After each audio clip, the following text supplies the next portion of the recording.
오늘 함께 살펴볼 성경 본문은 지난주에 이어지는 빌립보서 4장 10절부터 20절까지입니다.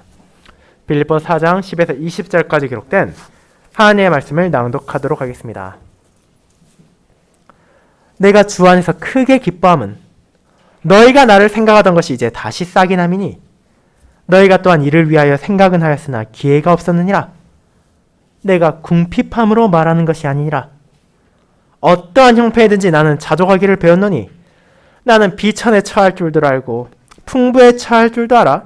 모든 일, 곧 배부름과 배고픔과 풍부와 궁핍에도 처할 줄 아는 일체의 비결을 배웠노라. 내게 능력 주시는 자 안에서 내가 모든 것을 할 수 있느니라. 그러나 너희가 내 괴로움에 함께 참여하였으니 잘하였도다.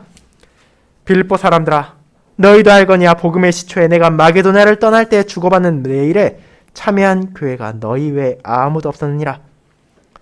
데살로니가 있을 때에도 너희가 한 번뿐 아니라 두 번이나 나 있을 것을 보내었도다. 내가 선물을 구함이 아니오 오직 너에게 유익하도록 풍성한 열매를 구함이라. 내게는 모든 것이 곧 또 풍부한지라.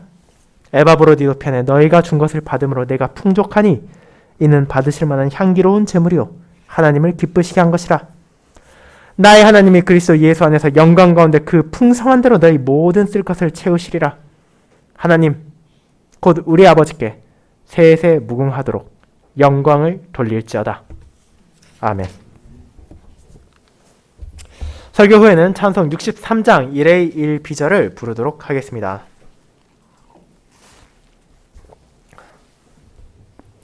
사랑하는 주 예수 그리스도 안에 있는 형제 자매님들, 사람들은 무언가 자신이 알지 못하는 비결을 듣게 되는 것을 좋아합니다. 이에 대해 사람들이 얼마나 큰 관심을 가지고 있는지 오죽하면 생활의 달인이라는 프로그램이 벌써 15년이 넘게 TV에 방영되고 있을 정도입니다. 그곳에는 다양한 비법을 가진 사람들이 나타나 남들이 하지 못하는 혹은 생각조차 할 수 없었던 특기들을 뽐내며 자신들만이 가지고 있는 비결을 설명합니다. 그리고 사람들은 그에 대해 호기심과 많은 관심을 표하며 그들의 능력을 유심히 살펴봅니다. 특별히 그것이 자신의 삶과 관련이 있는 것이라면 어떻게든 조금이라도 그들의 비결을 배우고 익히기 위해 노력할 것입니다. 그렇다면 만약 그처럼 제한된 사람만이 가지고 한정된 사람들만이 관련 있는 무언가가 아니라 모든 사람들에게 절실히 필요하며 그들 모두가 가질 수 있는 무언가의 비결을 소개한다면 그것이 얼마나 큰 주목을 받겠습니까? 아마도 온갖 매스컴이 들이닥쳐 그 비결을 가진 사람을 인터뷰할 것이고 그 비법에 대한 강의와 연설이 우리 주변을 가득 메울 것입니다.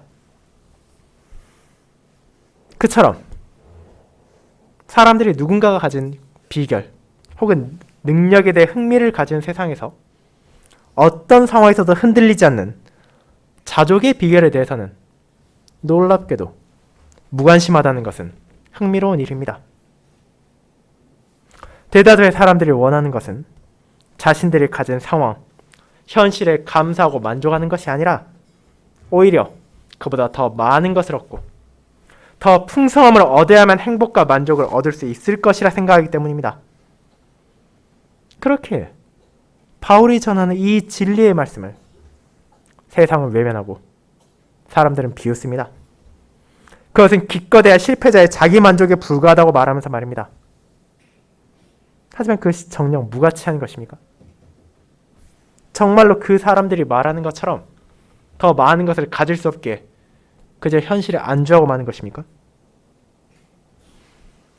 그리스도인이 가질 수 있는 이 자족의 비결, 정말로 우리가 관심을 둘 필요가 없는 것입니까? 물론 그렇지 않습니다. 하나님께서 자신의 말씀을 통해 그 백성들을 주시는 진리의 말씀 가운데 무가치한 것은 단 하나도 없으며 특별히 이 본문에서 전해주신 자족의 비결은 성도로 하여금 자신이 마주한 어떤 상황에서도 흔들리지 않고 주님을 찬양할 수 있게 만들 뿐 아니라 그런 만족까지도 하나님의 복음의 약속을 붙잡음으로 경험할 수 있는 은혜라는 것을 깨닫게 하고 또 그를 통하여 더욱더 힘써 복음에 참여할 수 있게 하기 때문입니다. 그렇게 저는 오늘 여러분과 함께 나누는 이 놀랍고도 아름다운 진리의 말씀을 사도를 통해 전해진 자족의 비결이라는 제목으로 설교하고자 합니다. 그리고 이를 두 부분으로 나누어 신자가 경험하고 고백하는 감사와 신자가 어떤 상황에서도 자족할 수 있는 일체의 비결에 대해 함께 생각해 보도록 하겠습니다.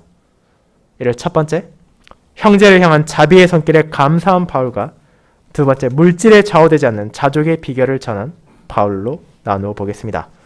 먼저 첫 번째, 형제를 향한 자비의 손길에 감사한 바울을 알아보겠습니다. 형제자매 여러분, 우리는 빌립보서를 살피며 바울의 서신 안에서 성도들에게 전해진 하나님의 진리가 얼마나 풍성하고 아름다운지를 계속해서 깨닫고 있습니다. 사실 그렇게 길게 보이지 않는 이 서신 안에서 우리는 하나님의 은혜를 바라보고 그리스도의 사역이 드러나는 것을 알게 될 뿐 아니라 성도들에게 주어진 특권과 소명이 어떤 것인지도 깨닫게 되기 때문입니다. 그 안에는 우리가 가질 수 있는 기쁨이 나오고 감사가 나오며 인내가 나타나고 시민권까지 선언될 정도입니다. 그리고 그 모든 것들 우리가 능력 있고 우리가 자격이 있어서가 아니라 오직 하나님의 은혜로 주어진다는 것을 사도는 알려줌을 통해서 다양한 방식의 고난과 역경을 마주하고 있는 신자들을 위로했습니다. 그렇다면 그와 같은 내용을 정리하는 마지막 권면은 어떤 내용을 담고 있었습니까? 성도들을 향해 기쁨을 전하고 관용을 베풀 것을 가르치고 염려를 내려놓고 감사함으로 하나님께 나아갈 것을 알린 바울은 이제 그들의 모든 생각과 모든 행동의 기준을 어디에 두어야 하는지를 말합니다. 그런데 얼핏 보았을 때 이것은 너무나 많은 것을 말하고 있다는 생각이 들 수도 있습니다. 그는 생각에 있어서 참됨, 경건, 옳음, 정결함, 사랑, 칭찬받을 만한 덕과 기림이라는 이 8가지 것을 생각하라고 권고하고 있기 때문입니다. 그런데 이것은 사실 우리가 생각을 할 때마다 각각의 것을 나누어 떨어뜨려 고려해야 되는 것이 아니라 그리스도인으로서 마땅히 가져야 할 하나의 생각의 기준이며 동시에 그의 서신 가운데서 계속해서 나타나는 그리스도 안에 서 있는 자의 마땅한 신자의 덕목들을 정리한 것입니다. 그렇다면 그가 이미 성도들이 알고 있을 자신이 이미 가르치고 자신이 이미 선포한 그 내용을 또다시 기록한 이유는 무엇입니까? 그것은 다른 데 이유가 있지 않습니다. 연약하고 부족한 우리는 진리를 듣고 진리를 깨달은 후에도 여전히 땅의 것에 정신이 팔리고 세상의 욕망과 쾌락을 추구하는데 나의 열정과 나의 마음을 쏟을 때가 너무나 많기 때문입니다. 그렇게 사도를 통해 하나님께서는 신자들로 하여금 세상의 것을 우선시하고 마치 그것들이 해결되어야만 하나님의 뜻을 순종할 수 있을 것이라 생각하는 잘못된 오해를 버리고 먼저 그분의 뜻을 생각하고 그분의 나라와 그분의 의를 구하게 합니다. 그리고 그분의 가르침에 순종하며 그 안에서 나의 일상의 필요를 구하고 나에게 주어진 소명에 신실히 살아가는 것이 바로 저와 여러분의 생각의 기준이며 이를 위해서 하나님의 평강이 우리 주 예수 그리스도 안에서 저와 여러분의 마음과 생각을 지켜주시기 때문입니다. 자, 그와 같은 우리의 생각의 기준을 깨달았다면 우리는 이제 무엇을 해야 합니까? 이제 마땅히 그런 생각에 따라 우리의 삶을 통해 무엇이 증거되어야 하는지를 보여줘야 합니다. 아무리 좋은 것, 아무리 선한 것을 하루 종일 생각한다 하더라도 정작 나의 입으로 나오는 것, 나의 행동으로 드러나는 것이 그와 정반대의 것이라면 그것이 어떤 의미를 지니겠습니까? 그렇게 신자가 선한 것을 생각한다면 마땅히 그에 따라 선한 행실로 이웃들에게 드러내고 세상에 증거함으로써 하나님께 영광을 돌려야 합니다. 그리고 그런 삶이 무엇인지를 당대의 신자들도 알고 있고 저와 여러분도 너무나 잘 알고 있습니다. 왜냐하면 성도는 이에 대해 이미 배웠고 받았고 들었을 뿐 아니라 그 본을 보았기 때문입니다. 하나님께서는 자신의 종들을 통해 끊임없이 진리를 선포하셔서 그 백성들을 가르치셨고 그들 안에서 역사하시는 성령 하나님의 은혜로 주어진 믿음 안에서 이를 깨닫고 받아들이게 하셨습니다. 그리고 지금까지도 이어지는 말씀의 선포를 통해 그들이 직접 이를 듣게 하시는 놀라운 사랑까지 베푸셨습니다. 그뿐입니까?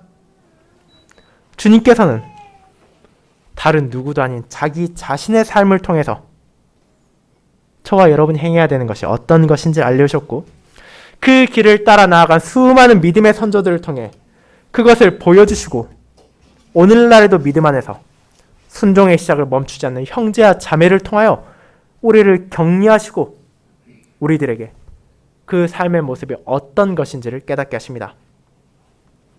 세상과 반대되고 이 사회의 통념에서 벗어나 하나님의 뜻에 순종하며 살아가는 것을 행동으로 증거한다는 것은 분명 쉬운 것이 아니지만 바울은 그런 소명이 주어진 성도들을 진리로 위로합니다. 그 길을 너희만 가는 것이 아니라 평강이 하나님께서 함께하고 계시다는 것을 말함으로 말입니다. 그분께서 우리와 함께 하시고 그분께서 우리를 위로하시며 그분께서 우리를 지키실 것이기에 성도는 말씀 안에 전해진 신자의 삶의 기준에 따라 오직 하나님의 말씀을 중심에 두고 그분의 진리와 사랑을 이 땅에 비출 수 있습니다. 그것이야말로 하나님의 은혜 안에서 빌립보 성도들이 마땅히 행해야 할 것이고 저와 여러분도 증거할 신자의 행동이라는 것을 바울은 서신의 마지막 부분에 권면하는 것입니다. 이제 그런 권면에서 이어지는 오늘의 본문은 지난 설교에서 말씀드렸던 것처럼 사도 바울의 감사를 담고 있습니다. 그런데 이 감사의 내용까지도 실제로는 단순한 개인의 감정을 드러내는 것이 아니라 하나님의 진리를 드러내고 있으며 성도들에게 위로와 소망을 전한다는 것을 우리는 깨닫게 됩니다. 그것이 어떻게 드러나는지를 이제 살펴보도록 합시다. 지금 바울이 서신을 기록하고 있는 상황을 다시 한번 생각해 보도록 합시다. 그는 로마에서 투옥 생활을 하고 있습니다. 물론 바울은 로마의 시민권을 가지고 있었기에 이방인들에 비하면 더 나은 환경에 있었던 것은 분명하지만 그럼에도 당시 수감 생활은 오늘날에 우리가 생각하는 것보다 훨씬 더 열악하고 불편한 것이었습니다. 죄인들은 자신들에게 필요한 식료 아주 약간밖에 받을 수 없었고 경우에 따라서는 당대의 노예들이 받는 음식의 절반도 되지 않는 것으로 끼니를 때울 수밖에 없었습니다. 그렇게 그들이 이것만 먹고 살아서는 자연히 건강을 잃고 심지어 생명의 위협을 마주할 수밖에 없는 것이 그 당시에 수인들의 생활이었습니다. 그런 상황에서 많은 죄수들은 어쩔 수 없이 다른 지인들의 도움을 필요로 했습니다. 자신의 가족들, 자신의 친구들이 필요한 돈을 보내주고 먹을 것, 입을 것을 충분히 공급해 주지 않는다면 그곳에서 계속해서 살아갈 수 없기 때문입니다. 자, 그렇다면 그런 상황에서 바울이 어떻게 이 서신을 기록합니까? 바로 빌립보 교회의 성도들이 보낸 에바브로디도가 그에게 도착하여 바울에게 필요한 물품들을 전해주고 또 그런 그에게 이 편지를 기록하여 다시 돌려보내고 있는 것입니다. 그런데 그 에바브로디도 또한 심각한 질병을 앓고 있었고 그리스도의 일을 위하여 죽음조차 두려워하지 않았다는 것을 우리는 2장 30절에서 이미 보았습니다. 자, 그렇게 자신을 향한 성도들의 마음을 깨닫고 또 그를 위해 스스로를 아끼지 않고 아낌없이 로마까지 찾아온 형제를 보았을 때 바울이 얼마나 큰 기쁨을 누렸겠습니까? 심지어 지금 이 에바브로디도를 보낸 빌립보 교회는 초대교회 시절 다른 교회들에 비해 상대적으로 열악하고 어려운 상황이 있었음에도 불구하고 복음 사역을 위하여 자신의 것을 아끼지 않고 봉사하고 섬기는 데 사용하고 있었습니다. 그리고 사도는 에바브로디도를 통해서 그들이 계속해서 바울을 돕기를 생각하고 있었지만 기회가 없어서 그동안 바울을 도울 수 없었다는 것까지 알게 되었습니다.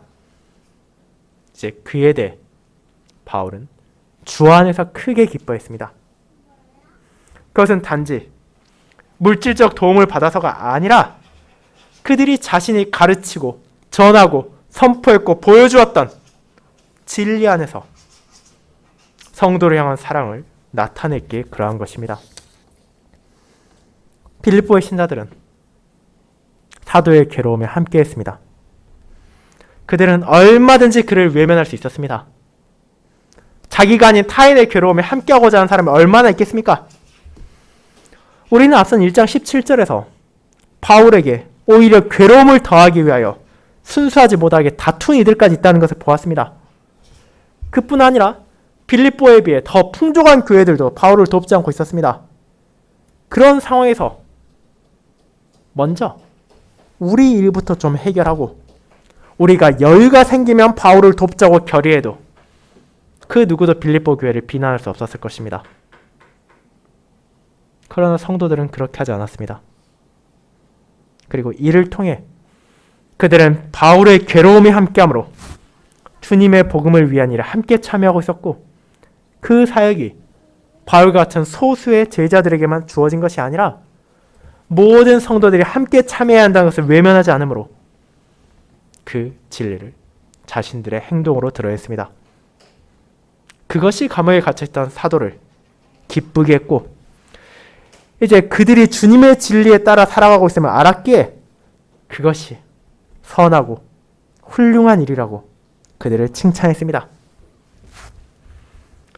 그리고 이와 같은 사도를 향한 교회의 지원은 바울이 로마에 갇힌 후에 처음으로 있었던 것이 아닙니다.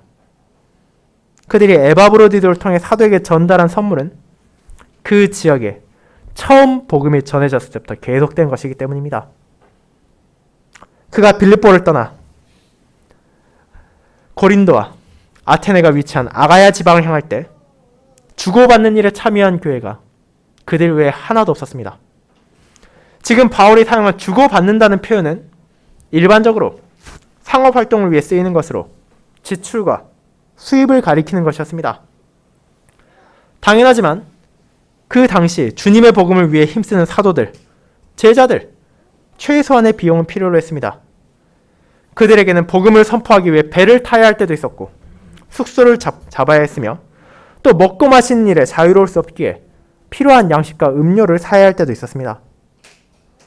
그들이 부와 명예를 추구한 이들은 아니었지만 그럼에도 이 땅에서 살아가며 복음을 선포하기 위해 필요한 도움이 있었습니다. 그런데 그 사실을 너무도 잘 알고 있는 교회들은 정작 사도들을 돕는 것을 외면했습니다. 심지어 일부 교회는 그런 사도의 순수성을 의심하기까지 했습니다. 그렇게 바울은 그처럼 복음을 위하여 최선을 다하는 사도들을 자신들의 선물을 사용하여 지원을 한 빌립보 교회의 성도들에게 감사를 표했습니다. 그뿐 아니라 이제 그는 19절에서 그들의 사랑을 하나님께서 잊지 않으실 것을 말합니다. 자신의 필요를 충분히 채우신 하나님께서 그리스도의 예수 안에서 영광 가운데 그 풍성한 대로 빌립보 교회의 형제 자매들이 필요한 것 또한 채워주실 것을 선언하기 때문입니다. 그리고 이것은 물질만을 포함한 것이 아닙니다. 하나님께서 주신 풍성함은 영적인 필요도 포함된 것이며 현재의 필요만이 아니라 미래의 필요까지도 말하고 있습니다. 즉 여기서 지금 바울이 말하는 것은 빌립보 교회 성도들이 아낌없이 베풀었기에 너희도 아낌없이 충분히 무언가를 쓰고 무언가를 먹고 무언가를 마실 정도로 부와 명예를 누리게 될 것이다가 아니라 너희가 이 땅에서 주님의 자녀로서 앞으로도 계속해서 주 안에 서서 믿음에 따라 살아가고 하나님께 영광을 돌리기 위해 필요한 것을 하나님께서 주실 것이고 그 필요는 이 세상이 주는 것이 아니라 오직 하나님께서 은혜로 주신다는 것을 말한다는 것입니다. 그들이 형제와 자매들을 외면하지 않은 결과로 현실적인 어려움이 더 커진 것처럼 느껴질지라도 하나님께서는 그들을 외면하지 않으실 것이고 그런 도움을 받은 형제와 자매들도 그들을 외면하지 않을 것입니다. 그리고 그런 성도의 교통, 서로의 짐을 함께 지는 이들을 하나님께서는 돌보시고 그들이 그와 같은 진리에 따라 사랑의 교통을 나누는 것을 멈추지 않게 하실 것입니다. 그렇게 사도는 그들에게 감사를 표하고 그곳의 성도들이 앞으로의 삶에 있어서 기쁨을 나누고 고난을 함께하며 복음에 힘쓰기를 바랬습니다. 이것이 교회를 향해 전해진 사도 바울의 감사이며 이후의 성도들에게 전해진 하나님의 은혜입니다. 자, 그런데 여러분은 오늘의 이 본문을 아주 다른 방식으로 해석한 사람들은 적지 않다는 것을 들으셨을 수도 있습니다. 20세기 이후 전 세계의 교회를 휩쓴 강력한 사조 가운데 하나는 번영신학이라는 이름을 가지고 있습니다. 우리나라에서 흔히들 기복신앙이라고도 말하는 이것은 말 그대로 하나님을 믿고 교회에 다니면 만사가 번영할 것이라는 주장을 펼치는 신학을 가리킵니다. 물론 과거에도 그런 생각을 가진 사람이 없던 것은 아니었지만 폭발적으로 성장하는 기술과 발전 가운데 이 사조는 우리나라만이 아니라 대부분의 나라에 퍼져나갔고 마치 그것이야말로 현대인에게 가장 적합한 방식의 신앙인 것처럼 많은 이들에게 여겨지고 있습니다. 사람들의 욕망을 긍정하고 부와 명예를 추구하는 오늘날 사회와 마찬가지로 번영 시작을 주창하는 이들은 신자가 하나님을 믿으며 충분한 기도드리고 충분한 헌신한다면 너희가 세상의 풍요까지도 풍성하게 누릴 수 있을 것이라 약속합니다. 그리고 그들이 가장 사랑하는 본문 가운데 하나가 오늘 우리가 함께 살핀 4장 19절 나의 하나님이 그리스도 예수 안에서 영광 가운데 그 풍성한 대로 너희 모든 쓸 것을 채우시리라는 구절입니다. 그렇게 어쩌면 여러분은 이 구절을 액자로 만들어 가게나 집에 배치한 사람을 보셨을지도 모릅니다. 그런데 이런 번영신앙을 따르는 신자들에 있어 누군가가 어려움을 겪거나 가난과 질병 같은 역경을 마주한다는 것은 그 사람의 믿음이 부족해서고 기도가 부족해서고 헌신이 부족하기 때문이며 오늘 본문에 나온 빌립보의 성도들처럼 형제의 짐을 자매의 고통을 함께 나누는 것이 아니라 그들을 더 열심히 노력하라고 견책하기 마련입니다. 왜냐하면 그들이 무언가 부족했기 때문에 하나님의 풍성한 은혜를 받지 못한다 생각하기 때문입니다. 그리고 안타깝게도 그것이 실제로 오늘날 여러 지역의 교회에서 나타나고 있는 현실이기도 합니다. 사랑하는 형제자매 여러분, 그런데 정말로 그런 해석이 바른 것입니까? 하나님께서 사도를 통해 빌립보 교회의 성도들에게 전하시고 후대의 성도들에게 알게 하신 이 본문의 핵심은 그와 같은 세상의 번영과 풍요에 대한 약속이 아니라는 것을 우리는 기억해야 합니다.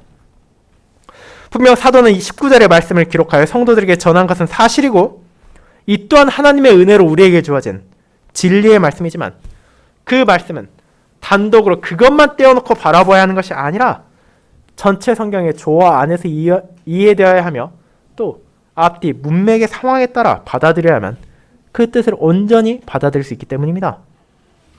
그리고 우리가 이것을 살펴볼 때 사도가 말하는 것은 빌립보의 성도들에게 세상적 부와 명예를 약속한 것이 아니라는 것을 깨닫게 됩니다. 그는 자신의 주님이신 예수님의 뜻에 따라 형제와 자매의 고통을 나누고 어려운 상황에서 서로 돕고 격려하는 성도의 사랑에 감사했고 그런 도움의 손길을 기뻐했지만 자신이 가지고 있으며 그들이 가진 참된 감사와 기쁨은 물질의 번영이나 풍요에서 오는 것이 아니라 하나님과의 관계 안에서 그분만을 의지할 때 붙잡을 수 있는 것이며 그것이야말로 신자가 이 땅에서 누릴 수 있는 최상의 은혜라는 것을 가장 큰 기쁨이며 흔들리지 않는 소망이라는 것을 전했기 때문입니다. 그렇게 우리는 하나님께서 사도를 통해 전하신 이 말씀을 통해 무엇을 알려주신지를 기억할 필요가 있습니다. 그리고 이를 바르게 이해할 때에만 우리는 신자에게 배부름과 풍부함만이 아니라 배고픔과 궁핍도 찾아올 수 있으며 그 안에서도 그리스도를 바라봄으로 위로를 받고 인내하며 자신의 시민권인 하늘을 바라보며 소망을 갈 수 있음을 깨닫게 될 것입니다. 그리고 이를 전한 바울의 감사, 그가 전한 자족의 비결이 2000년 전에 바울이라는 특별한 한 개인에게만 한정된 것이 아니라 하나님의 은혜 안에서, 그리스도 안에서 그분의 마음을 품고 형제와 자매를 사랑하는 모든 성도들이 경험하고 증거할 수 있는 놀라운 은혜라는 사실을 본문화에서 우리는 살펴보게 될 것입니다. 그것이 두 번째, 물질에 좌우되지 않는 자족의 비결을 전한 바울로 연결됩니다. 성도 여러분, 그렇다면 오늘 본문 가운데 핵심이라고도 할 수 있는 12절 13절을 생각해 보도록 합시다. 바울은 분명 빌립보 성도들의 도움을 받아 크게 기뻐했지만 이어지는 11절에서 즉각적으로 혹여라도 그들이 가질 수 있는 오해를 방지합니다. 혹시 저 사람이 선물 받아서, 물질 받아서 기뻐한 것 아니냐는 생각을 품지 않도록 내가 궁핍해서 말하는 것이 아니라고 말입니다. 심지어 그는 어떻게까지 말합니까? 어떠한 형편에서든지 자족하기를 배웠다는 담대한 말을 합니다. 그가 말한 이 자족이란 표현은 당대 유명했던 스토아 철학자들이 주장하던 현명한 사람의 가장 큰 속성이었습니다. 이성을 통해 자신과 상황을 판단하고 내가 통제할 수 없는 것은 그저 받아들임으로 감정과 욕구를 다스려야 한다고 말했고, 그렇게 이 스토아 철학자들은 이상적인 사람은 모든 것에 만족할 수 있다고 말했습니다. 하지만 지금 바울이 말하는 만족은 그런 철학자들의 표현과 의미가 다릅니다. 그는 육체적 궁핍과 고난이 내가 통제할 수 없는, 그렇게 무시해야만 하는 어떤 종류의 재난처럼 받아들이지 않았습니다. 사도는 자신이 어떠한 형편을 마주한다 하더라도 그것의 근원이 만물을 다스리시는 하나님의 섭리의 손길 아래서 주어진다는 것을 알았기에 나에게 주어진 상황이 불평하는 것이 아니라 그에게 주어진 선물들을 통해 그 상황에서도 하나님의 뜻에 따라 그분께 영광을 돌릴 수 있도록 하늘 아버지께서 인도하신다는 것을 분명히 알고 있었고, 그렇기에 자족할 수 있었습니다. 그런 바울의 고백은 이어지는 12절에서도 계속됩니다. 나는 비천에 처할 줄도 알고 풍부에 처할 줄도 알아 모든 일, 곧 배부름과 배고픔과 풍부와 궁핍에도 처할 줄 아는 일체의 비결을 배워노라. 그는 고난을 모르는 사람이 아닙니다. 그는 풍요를 모르는 사람도 아닙니다. 바울의 놀라운 점은 3장에 나오듯이 그가 유대에서 존경을 받고 명성을 떨칠 만한 그의 말대로 육체를 신뢰할 것들이 충분히 있었지만 그럼에도 그리스도를 위하여 그 모든 것을 잃어버리고 버렸지만 그런 비천한 상황에서도 그것을 슬퍼하거나 과거를 그리워하지 않았다는 것입니다. 그는 자신의 상황에 자족할 수 있었습니다. 그가 12절의 마지막에 말한 처할 줄 아는 일체의 비결을 보다 쉽게 말하자면 마주할 줄 아는 일체의 비결을 깨달았다는 것입니다. 그는 고난을 마주할 줄 알았습니다. 배고픔을 마주할 줄 알았습니다. 궁핍도 마주하는 방법을 알았습니다. 바울이 편지를 쓰는 그 순간에도 그것들은 그의 주변에 여전히 도사리고 있었고, 심지어 죽음의 위협까지도 생생하게 그를 노리고 있었음에도 불구하고 주님의 은혜에서 바울은 기뻐할 수 있었고 형제 자매들의 손길에 감사할 수 있었습니다. 그는 자신의 현실의 상황에 지배되는 것이 아니라 그 모든 것에 흔들리지 않는 비결이 있다고 지금 말하고 있는 것입니다. 그렇다면 그가 배운 이 일체의 비결은 도대체 무엇입니까? 사람들이 천금을 내고서라도 배우고자 할 이 놀라운 자족은 어디에서 나오는 것입니까? 그 답을 사도는 13절에서 이렇게 말합니다. 내게 능력 주시는 자 안에서 내가 모든 것을 할 수 있느니라. 이 편지의 가장 첫 구절에서 말한 것처럼 바울은 자신이 주님의 종이라 말하는 것을 부끄러워하지 않았습니다. 선량한 주인이 자기 종에게 무언가를 시켰을 때 마땅히 그가 그것을 할 수 있도록 돈이 필요하다면 돈을 줄 것이고 물건이 필요하다면 물건을 줄 것입니다. 그와 같이 바울은 이 땅에 어떤 선한 주인과도 비교할 수 없는 자신의 선량한 주님, 예수 그리스도께서 자신에게 주어진 소명에 따라 살아갈 수 있도록 필요한 모든 능력을 기꺼이 주셨고 앞으로도 주실 것이라는 것을 의심하지 않습니다. 그가 가지고 있는 신체적 어려움이 있었습니다. 그가 마주한 투옥이라는 어려운 상황이 있었습니다. 그를 찾아온 궁핍과 공고가 있었고 심지어 죽음의 위협도 점점 그에게 가까워져 있었습니다.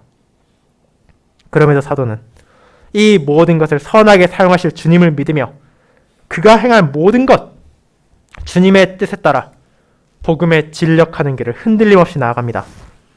그렇게 그는 고린도 교회를 향한 서신에서 이렇게까지 기록했습니다. 그러므로 내가 그리스도를 위하여 약한 것들과 능욕과 궁핍과 박해와 공고를 기뻐하노니 이는 내가 약한 그때 강함이라. 고린도서 12장 10절입니다. 자신의 능력이 약해지고 자신의 상황이 악화될 때 자신의 주변 사람들이 바울을 바라보고 고개를 내저으며 이제 그는 더 이상 무엇할 수 없을 것이라 생각할 때에도 사도는 자신을 인도하신 자신에게 능력을 주시는 주님 안에서 그분의 능력의 강함을 증거할 수 있었습니다. 그것이 바로 빌립보의 성도들이 알아야 했고 저와 여러분이 마음에 새겨야 할 놀라운 자족의 비결입니다. 세상의 부나 명예나 풍요나 번성을 추구하며 마치 그것들이 영원한 만족을 줄 수 있는 것처럼 생각하는 잘못된 인식을 버리고 주님의 은혜를 의지하고 주님의 약속을 바라봄으로 그분 안에 서서 모든 것을 마주하는 것. 그렇게 함으로 풍부할 때에도 비천할 때에도 배고플 때에도 배부른 때에도 통일하게 나의 주님을 찬양하며 그분께서 주신 능력 안에서 그분께 영광을 돌리는 삶을 살아가는 것이야말로 성도들이 가질 수 있는 자족의 비밀인 것입니다. 그렇게 그는 빌립보의 성도들에게 전합니다. 나의 기쁨은 너희의 물질적 도움이 아니라 너희가 주님 안에서 성도를 향한 사랑을 증거했기 때문에 나타나는 것이라고 말입니다. 빌립보 교회 신자들의 선물을 보내지 않았어도 에바브로디도가 아픈 몸을 이끌고 로마로 찾아오지 않았더라도 그는 이미 자족하고 있었습니다. 그러나 바울은 그들이 배우고 듣고 받고 본 바에 따라 형제의 괴로움을 외면하지 않고 복음을 위한 멍에를 함께 썼기에 기뻐했습니다. 그렇게 그는 자신의 기쁨을 17절에서 다시 한번 강조합니다. 그가 바라는 것은 마치 복음을 선포한 대가로 물질적인 선물을 얻는 것이 아니라 너희에게서 유익한 풍성한 열매가 나타나는 것이라고 말입니다. 그는 자신이 앞선 5절에서 기록한 관용을 경험하게 되었습니다. 주님의 종으로서 그분의 복음을 전파한 바울에게 있어 진정 기꺼운 열매는 그에게 능력을 주신 하나님의 소명에 따라 자신이 살아간 사역이 헛되지 않았음을 바라보는 것이었으며 하나님께서는 그런 열매를 바울에게 지금 보여주심으로 그를 격려하시고 그를 풍부하게 하시며 그가 더욱더 그 소명에 힘써 살아갈 수 있게 하셨습니다. 그리고 이를 통해 바울은 편지의 서론에서 말한 그들 안에서 선을 이루신 주님께서 그분의 날까지 이루실 것을 확신할 수 있었습니다. 그런 이유로 그는 성도들을 향해 감사를 표하고 기쁨의 원인을 전했습니다. 이처럼 풍성한 열매를 받았기에 바울은 18절에서 다음과 같이 말합니다. 내게는 모든 것이 있고라고 말입니다. 이 표현은 앞선 15절과 마찬가지로 상업에서 사용되는 용어입니다. 그것은 무언가에 대한 대가를 부족함 없이 받았다는 일종의 영수증을 전하는 표현이었습니다. 그렇다면 이를 통해 바울이 말하고자 하는 것은 무엇입니까? 너희가 나에게 내민 손길, 고통받는 형제를 향한 관용과 사랑의 열매로 나는 이미 충분하다는 것입니다. 그는 자신의 상황에서 필요한 것을 넘치도록 받았습니다. 그는 궁핍에서 풍부하게 되었고 부족함이 채워졌습니다. 그렇게 그는 자신이 받은 열매가 얼마나 가치 있는지를 구약의 표현들을 빌려 말합니다. 이는 받으실 만한 향기로운 제물이요 하나님을 기쁘시게 하는 것이라. 구약시대 진실된 마음을 가진 성도들이 기꺼이 바친 제물을 제사장들이 하나님을 향해 그분께서 정해진 방식에 따라 제사할 때 하나님께서는 그 제물과 향기를 기쁘시게 받았습니다. 이 사실을 잘 알고 있는 바울은 지금 빌립보 형제들이 증거한 사랑의 열매야말로 하나님께서 기뻐하시는 아름다운 것임을 전한 것입니다. 그분께서 원하시는 자발적인 헌신과 서로를 향한 관용과 사랑이 드러났기에 바울을 향해 주어진 선물이 하나님께서 받으시는 제물이 되었다는 것을 깨닫게 한 것입니다. 그렇게 바울은 자신의 기쁨과 감사를 다음과 같은 표현으로 마칩니다. 하나님, 곧 우리 아버지께 세세 무궁하도록 영광을 돌릴지어다. 아멘이라고 말입니다. 자신의 자녀들에게 능력을 주신 하나님, 그들의 필요를 아시고 그 모든 것을 풍성하게 채우시며 선하게 인도하시는 그분의 손길을 깨달았다면 그에 이어지는 것은 이제 우리의 입을 통한, 우리의 삶을 통한 감사와 찬양이 될 수밖에 없습니다. 바울은 성도를 통해 자신이 경험한 기쁨과 감사가 이제 에바브로디도를 통해 빌립보의 성도들에게 다시 전해져 주님 안에서 함께 하나님을 찬양하고 함께 그분께 영광을 돌리기를 원하며 이를 기록했습니다. 그렇게 서로를 향한 사랑과 관용과 격려와 오감을 통해 성도들은 믿음 안에서 자족하며 자신들에게 주어진 소명에 힘쓰며 주님의 길을 함께 나아갈 수 있는 은혜를 누리고 있습니다. 그리고 이제 우리는 이 본문의 진위를 파악할 수 있습니다. 그의 서신의 끝을 향해 나아가는 이 부분에서 우리는 사도가 편지의 서론에서 언급한 그의 기쁨을 알게 되는 것입니다. 그가 고난 가운데서도 기뻐할 수 있는 이유는 그들을 향한 자신의 사랑과 자신을 향한 그들의 사랑의 열매를 맺음으로 주님 안에서 복음을 위해 힘쓰는 성도들이 함께 은혜에 참여하고 있음을 깨달았기 때문입니다. 그것을 주님의 은혜로 알게 되었고 주님의 은혜로 계속할 수 있었기에 그는 고난 중에서도 구원으로 인도하시는 하나님의 손길을 받아들이며 극단적으로 보이는 고통의 순간에서도 그것을 자족하며 마주할 수 있었습니다. 그리고 이는 스스로의 삶을 통해 궁핍 가운데서도 고난을 겪을 때에도 배고픔과 갈증을 느낄 때에도 하늘 아버지만을 의지하며 그분의 뜻에 순종하고 복음을 선언하신 그의 주님 그리고 우리의 주님이신 그리스도 예수 안에서 분명하게 드러났습니다. 그분은 재물과 명예를 추구하고 권력을 탐하던 당대의 지도자들과 달리 비천한 상황에서도 흔들리지 않고 하늘 아버지의 뜻에 따라서만 자신의 모든 것을 다스리시며 이를 바라본 그의 성도들로 하여금 가난할 때에도 부유할 때에도 배고플 때에도 배부를 때에도 언제나 하나님의 은혜를 구하며 자신들에게 주어진 상황에 자족하고 자신들에게 주어진 선물을 선하게 사용함으로써 하나님께 영광을 돌리고 서로를 격려할 수 있게 하신 것입니다. 사랑하는 성도 여러분, 그렇게 우리는 이 놀라운 진리, 자족의 비결을 마음에 새길 필요가 있습니다. 물론 이것은 오늘날 세상이 일반적으로 말하는 가치와 반대되는 것이며 많은 교회들도 외면하고 있는 것이 현실입니다. 그러나 하나님께서는 자신의 자녀들이 물질의 풍요에 집착하고 마치 그것을 통해 행복과 만족을 얻을 수 있을 것이라는 잘못된 생각을 버리게 하시며 오직 우리에게 능력을 주시는 그리스도 안에서 신자가 모든 것을 만족하며 모든 것을 기꺼이 행할 수 있다는 것을 깨닫게 하십니다. 그렇게 기쁨도 슬픔도 풍요도 비천도 주님 안에서 바라보며 그것을 통해 선을 이루신 하나님의 뜻을 의심하지 않고 우리에게 주어진 소명에 따라 이 복음의 길을 함께 나아갑시다. 그리고 그 길을 형제자매와 함께 나아가며 서로를 향한 사랑과 격려와 권면을 아끼지 맙시다. 그렇게 우리가 주 안에 서서 그분의 은혜로 주어진 능력을 통해 하나가 되어 주님의 길을 나아갈 때 하나님께서 받으실 만한 향기로운 제물이 되어 그분을 기쁘시게 할 것입니다. 그와 같은 삶이 이번 한 주 저와 여러분을 통해 이 세상을 향해 증거되고 하나님께 바쳐지기를 소망합니다. 아멘.